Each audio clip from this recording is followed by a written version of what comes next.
नमस्कार मैत्रिणींनो, स्वागत आहे तुमचं माझ्या लाईफ ऑफ उत्कृष्टी मॉमी या चॅनलमध्ये। आज मला फ्रीज थोडंसं स्वच्छ करायचं आहे, त्यामुळे मी कालच हा डिफ्रॉस्ट बटन दाबून ठेवला। त्यामुळे फ्रीजरमधील बर्फ अगदी सहज निघून जातात। खरं सांगायचं झालं तर मलाही या बटनाविषयी काही माहीत नव्हतं। माझ्या एका मैत्रिणीकडून मला या बटनाविषयी माहिती मिळाली, नाहीतर याआधी मी फ्रीजरमध्ये जमा झालेला बर्फ चम्मचने वगैरे असं ठोकून वगैरे काढायची। व्यक्ती लहान असो किंवा मोठी असो, त्यांच्याकडनं जर आपल्याला चांगलं शिकायला भेटलं तर नक्कीच आपण त्या गोष्टी आत्मसात करायला पाहिजे। अगदी निसर्गाकडून किंवा प्राण्यांकडूनही आपल्याला विविध गोष्टी शिकायला भेटतात आणि त्या आपण आत्मसात केल्या पाहिजेत।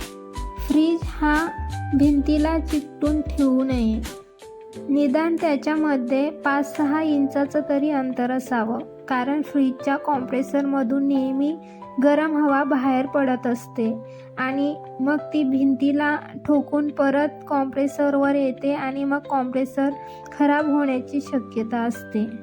फ्रीज स्वच्छ करायचा आहे म्हटल्यावर मग मी फ्रीज सगळा रिकामा करून घेतला। फ्रीज जास्त खराब झालेला नाही, त्यामुळे मी फ्रीजला फक्त वरचेवर पुसून घेणार आहे आणि ज्यावेळेस मी डीप क्लीन करेल त्यावेळेस तुमच्याशी शेअर करेन। आठवडाभरातून फ्रीजमध्ये नको असलेली वस्तू बाहेर काढून टाकावी, त्यामुळे फ्रीजला खूपच वास येत नाही। ज्या मसाल्यांच्या पॉकेटचे एक्सपायरी डेट संपलेली आहे असे बॉक्सही आपण बाहेर काढावे, त्यामुळे उगाच फ्रीजमध्ये जास्त गर्दी होत नाही। जे पदार्थ बाहेरच्या नॉर्मल वातावरणामध्ये व्यवस्थित राहू शकतात त्यांची उगाच फ्रीजमध्ये गर्दी करू नये। बेकिंग सोडा आणि पाणी यांच्या मिश्रणाने फ्रीज स्वच्छ करावा, त्यामुळे फ्रीजला खूपच वास येत नाही।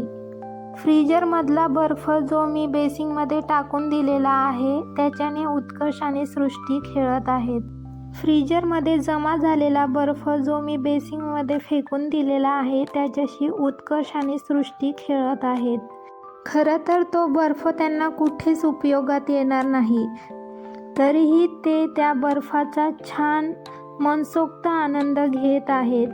हे सांगण्यामागे माझा उद्देश एवढा आहे की आपणही या मुलांसारखं ज्या गोष्टीकडून आपल्याला काहीच फायदा भेटणार नाही त्या गोष्टीचाही आपण आनंद घेतला पाहिजे। आपण आनंदी होण्यासाठी चांगल्या गोष्टीची वाट पाहत राहतो, परंतु अशा बिगर कामाच्या गोष्टींमध्येही आपण जर आनंद शोधला तर मग आपल्या जीवनामध्ये पॉझिटिव्हिटी वाढत असते। इथे उत्कर्षची लुडबुड चालू आहे।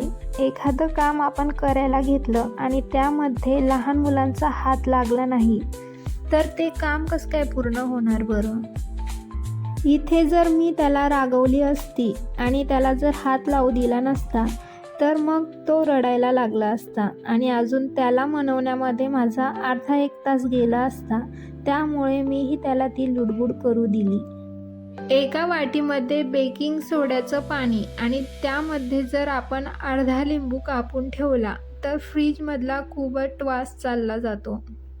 फ्रीज स्वच्छ करण्याआधी मी फ्रीजचा मेन स्विच ऑफ केलेला आहे आणि त्याची वायरही काढून घेतलेली आहे। फ्रीज थोडा कोरडा होऊ दिला आणि त्यानंतर मग सगळ्या वस्तू ठेवून घेतल्या।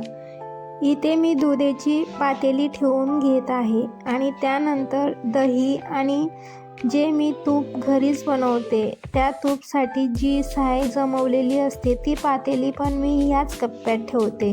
जणू काही या तिघांनी हा कप्पा खरेदीच करून घेतलेला आहे, कारण दुसऱ्या कोणत्याही वस्तूला या कप्प्यामध्ये एंट्री नसते।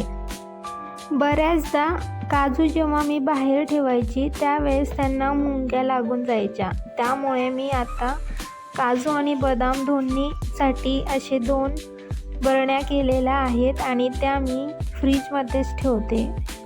फ्रीजमध्ये कोणतेही पदार्थ ठेवत असताना त्यांना आपण झाकण असलेल्या पॅक डब्यामध्येच ठेवावे, त्यामुळे त्यांना जो उग्र वास असतो तो इतर वस्तूंना लागत नाही।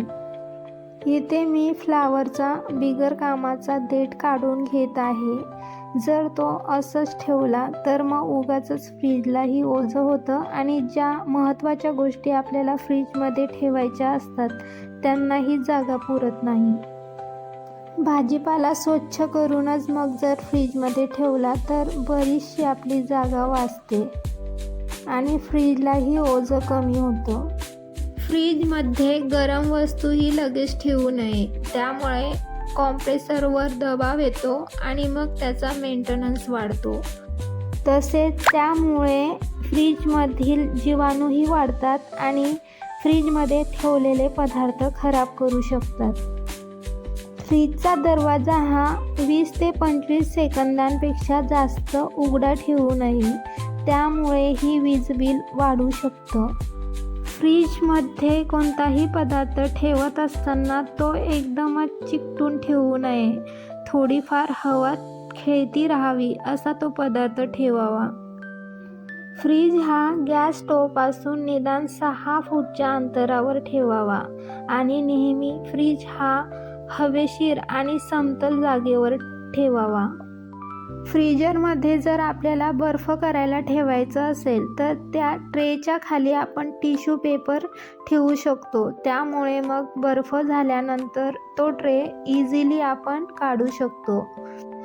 विजेची पॉवर जर कमी जास्त होत असेल तर फ्रीज लगेच बंद करावा, त्यामुळे कॉम्प्रेसर खराब होऊ शकतो.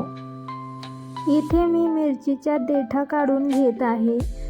देठा काढून घेतलेल्या मिरच्या बॉक्समध्ये भरून ठेवल्या तर त्या जास्त दिवसापर्यंत ताज्या राहतात. लिंबूही बॉक्समध्ये पॅक करून ठेवला तर मग तो बरेच दिवसापर्यंत छान राहतो. जो भाजीपाला निवडायचा आहे तो मी बाजूला काढून घेतला आणि इतर भाजीपाला फ्रीजमध्ये लावून घेतला. ज्या पालेभाज्या लवकर खराब होऊ शकतात त्या मी पहिले बनवून घेते आणि त्यानंतर ज्या जास्त दिवस टिकणाऱ्या भाज्या आहेत त्या शेवटी बनवते.